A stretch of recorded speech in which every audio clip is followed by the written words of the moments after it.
presented by the United States Air Forces in Europe.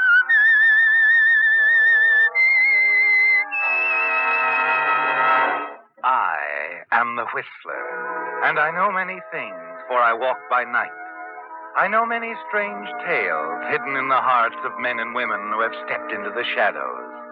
Yes, I know the nameless terrors of which they dare not speak.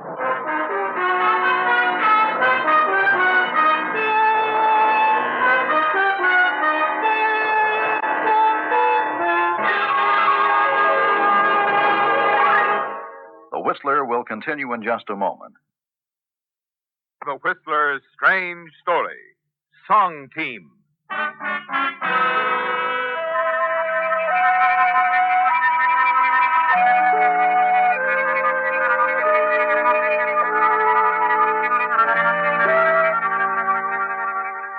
Ted Gray had music in his heart.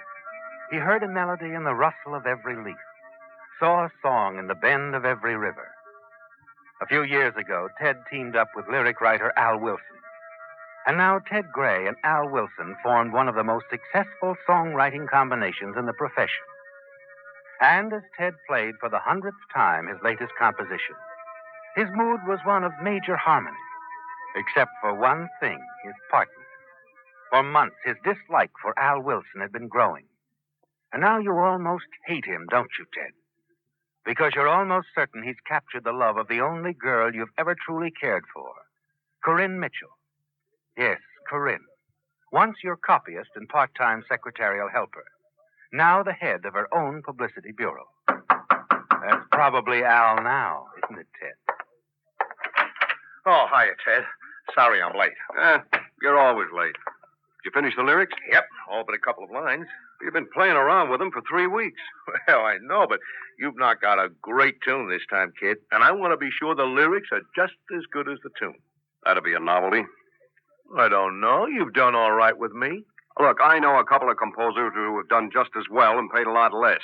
You're getting 50% of the royalties.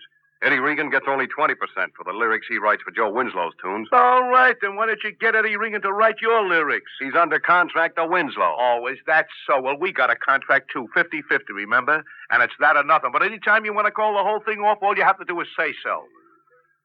And incidentally, your mentioning our contract reminds me of a change that I want. What kind of change? That clause that if one of us dies, the other gets complete ownership of all our songs. How come you want that change all of a sudden? Neither one of us has any near relatives. Nobody close enough to leave anything to. Well, I expect to have a near relative soon. A very near relative. A wife. Who's the lucky girl? Corinne? Corinne? Yes, Corinne. You're engaged? Well, not yet, but I'm going to ask her as soon as I see her. And you think she'll say yes? Yeah, I think so. Oh, you slay me, Al. What's so funny? I got news for you. Corinne's going to marry me. Well, that's funny. She didn't say anything to me about it last night before she left for Seattle. Not so funny.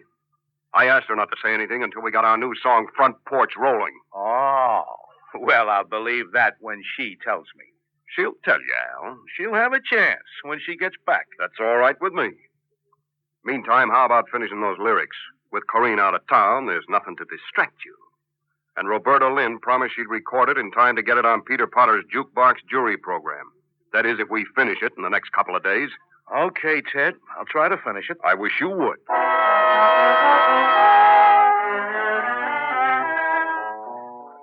As the door closes behind your partner, you realize for the first time how easy things would be for you if something happened to Al.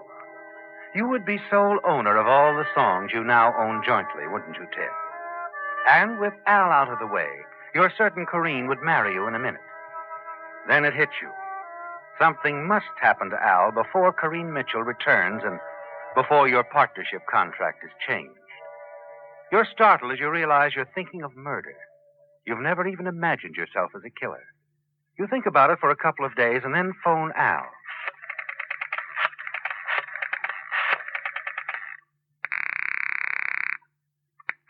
Hello? Al, it's Ted. Oh. How you coming on Front Porch? I think I'll finish it tomorrow. Only need a couple of lines. I'm going to stick here all day if I have to. Won't even answer the phone. That's a good idea. Now, let's see. Tomorrow's Friday. I'll take it out to Lou late tomorrow afternoon. He'll get the lead sheet out Saturday morning. That'll give Roberta 4 days to get it in shape before her recording date. Oh, that's plenty of time. I think I'll have it tomorrow, Ted. Hop to it, kid. Phone me when it's finished.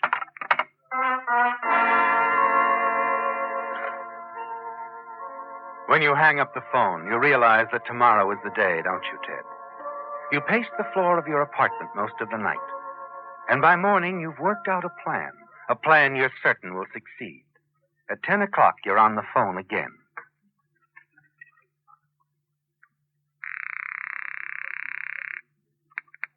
Mid-Central Publishing.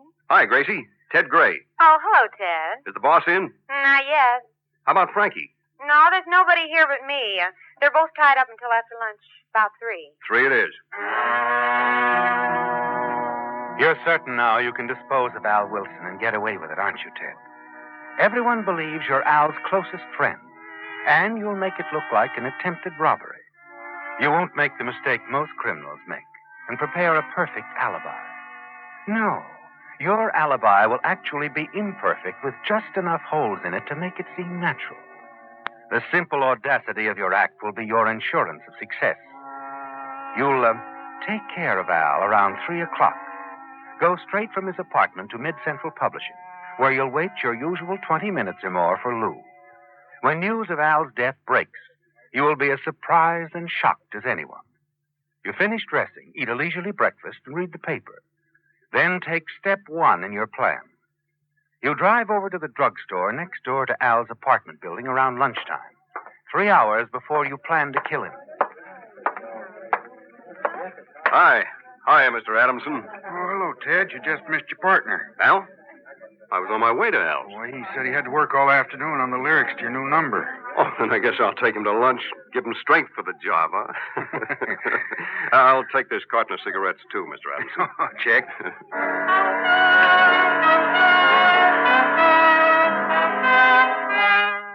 Now, Ted, you have at least one reputable witness who will testify you were on the way to Al's place to take him to lunch.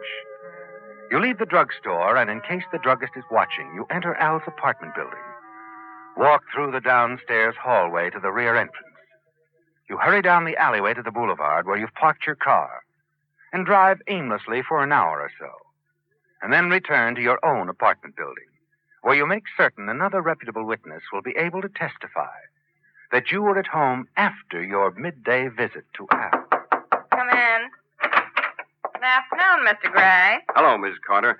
I was wondering if you might have a larger apartment vacant, one with an extra bedroom. And I will have on the first of the month. You have some friends? No, Al and I thought we might get more work done if we lived in the same place. I just had lunch with him. Oh, this will be perfect for you two gentlemen. I can't show it to you right now, but... Oh, that's all right.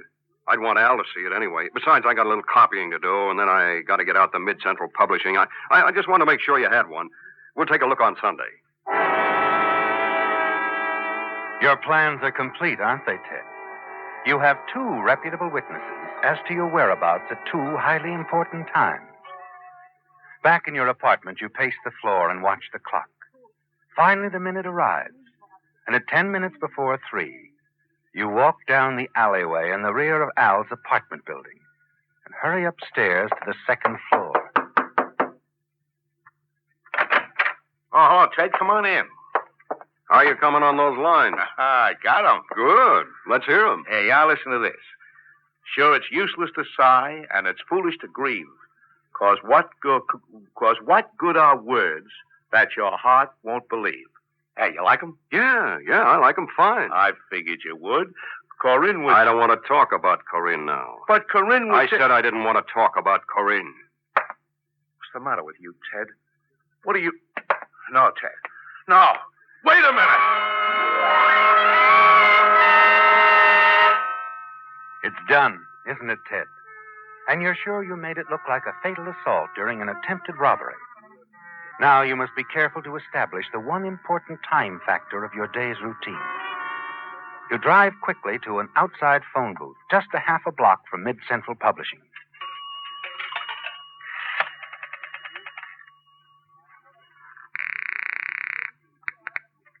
Operator, Police headquarters, please. just a moment.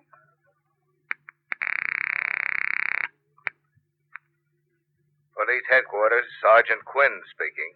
I think a man's been killed in apartment 203 in the Cheswell Apartments on Las Palmas. Who is this? Who's talking? That's something you'll never know, Sergeant.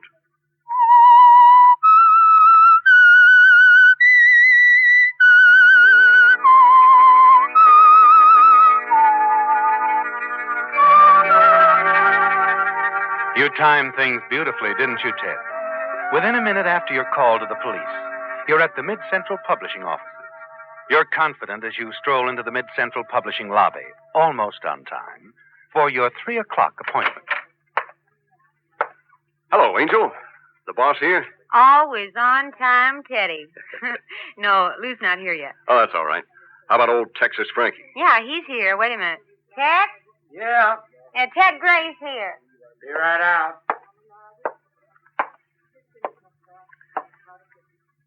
Hi, Ted. Hiya, boy. What you got? Another moneymaker for Mid-Central. Get out a lead sheet on it right away, will you, Frankie? Sure. You know those 2 lines Al was having so much trouble with? Yep. I put him in myself. I saw him just before lunch, and he was still having trouble, so I knocked him out myself. You? Yeah, me. So, I'll pick up the lead sheets tomorrow, huh? Okay. You want it on the phone, Ted. Hurry. Okay. Why all the excitement? It's the police department. Come on. Okay. Take it easy. I haven't robbed any banks. It's about Al. Al? What's the matter with him? Oh, I don't know, but the officer found out you were Al's partner, and he wanted to know if you were here. Maybe he's had an accident. No, not Al. He's too careful. Hello? Yes? Yeah. What? Well, he couldn't be. Murdered.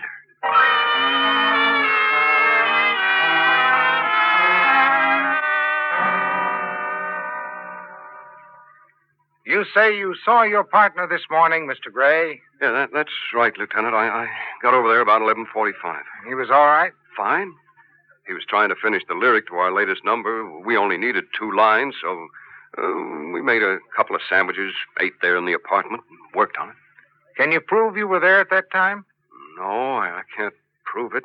But I did buy some cigarettes at the druggist next to Al's apartment building. I think Mr. Adamson, the proprietor, will verify that statement. How long were you in your partner's apartment? Not very long. The lines came to me while we were eating. I went home, typed out the complete lyric, took it out to Mid-Central Publishing Company. That's a pretty fair alibi, but can you prove it? No, Lieutenant. After all, I wasn't planning on having to account for my time. But wait a minute. I can prove I came back to my apartment after I had lunch with Al. I talked with Mrs. Carter, the apartment manager, about a larger apartment. We'll check on your statements. The important thing is, where were you at 3 o'clock? At Mid-Central Publishing? I guess there's no way I can prove that either, unless the receptionist happens to remember. We'll question her, of course. Well, you're not under suspicion, Mr. Gray, any more than anyone else. As a matter of fact, from what we learn, Al Wilson was a vital factor in your success. Oh, he was. Anyway, it looks like it was done on the impulse of the moment. He probably surprised someone in an attempted robbery. Someone entered and surprised him. Your partner was killed by a blow on the head. Bookended. Did your partner have much money in the house? Now that you mention it, Al's greatest weakness was displaying his wealth. He always carried 1,000 or so with him on his person. Then it was probably robbery. But we do have to investigate every angle. Well, thank you for your cooperation. If we have any more questions, we'll phone you. And if I think of anything important, I'll phone you.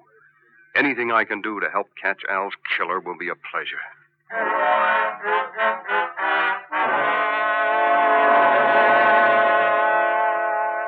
You return to your apartment, certain you're beyond the slightest suspicion. Next day, you phone Mid-Central Publishing, learn that the police have double-checked your statements, and smile when you realize that Gracie, the absent-minded little receptionist, has verified your statement that you were at Mid-Central Publishing at the time Al Wilson was killed, just as you thought she would. 2 days later, you receive a shock. You phone Corinne's office, learn she returned from Seattle the morning Al was killed, that she tried to phone you and then left for San Diego the same evening. You get her San Diego address and send her a telegram. Tell her to be sure and be back in time to attend the Jukebox Jury radio program, when Roberta's recording of Front Porch will be presented to the public for the first time. Corinne agrees, And a few days later, you're both sitting in the audience at Peter Potter's Jukebox Jury radio program. You know, Ted, it seems... Well, I don't know. It was only last week that Al... No, don't think about it, honey. Al and I both promised Roberta she could have it the minute we finished it. He wouldn't have had it any other way, believe me. No, I suppose not. Look, Corinne, Al was the closest friend I ever had.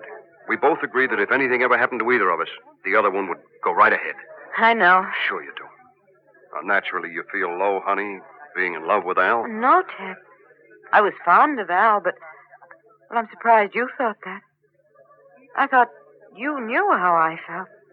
You mean you love me, Corinne? Let's talk about it some other time. Oh, but I... Please, Ted. Of course, honey, only... Well, you've made me happier than I've ever been. Ted. Yes? When did you tell me you finished that lyric? Just after lunch, the day Al was killed. The lines just came to me. Sure, it's useless to sigh and it's foolish to grieve, 'cause what good are words that your heart won't believe? Can you imagine Al spending a week on a line like that?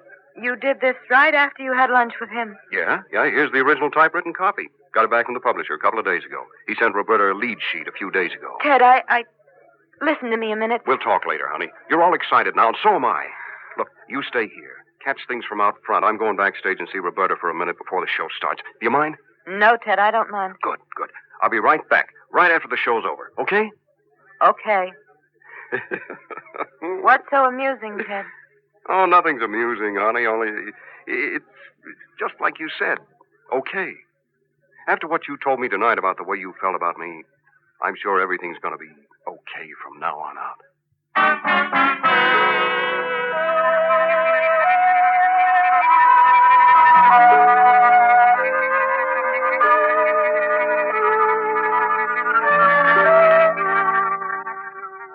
Well, Ted, you're certain you've won, aren't you?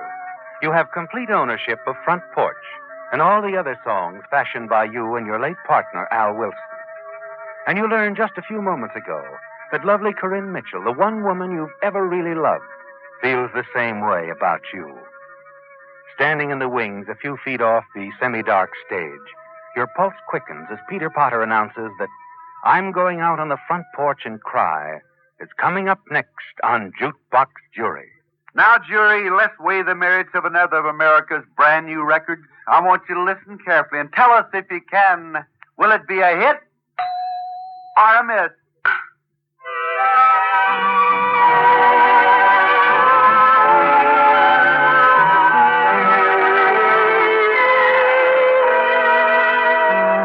I'm going out on the front porch and cry. My sweetheart just said it's goodbye. No reason he'd tell, just a note of farewell. So I'm going out on the front porch and cry. I'm lonely and blue. There's a pain in my heart, for my love was true and sincere from the start. I don't want to live, but I'm too young to die. So I'm going out on the front porch and cry. I'm going out on the front porch and cry. I'd like to give love one more try. 'Cause things went so wrong that it just said so long. So I'm going out on the front porch and cry. Sure, it's useless to sigh, and it's foolish to grieve. 'Cause what good are words that your heart won't believe. I don't want to live, but I'm too young to die.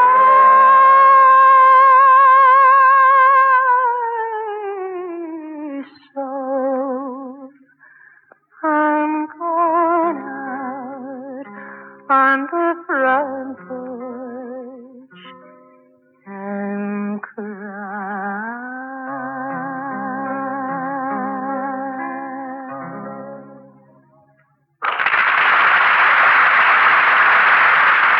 Thank you very much. That was the new one, I'm Going Out on the Front Porch and Cry, by Roberta Lynn. I want you to mark your ballots whether you think the record will be a hit or a miss. Then we'll start the discussion.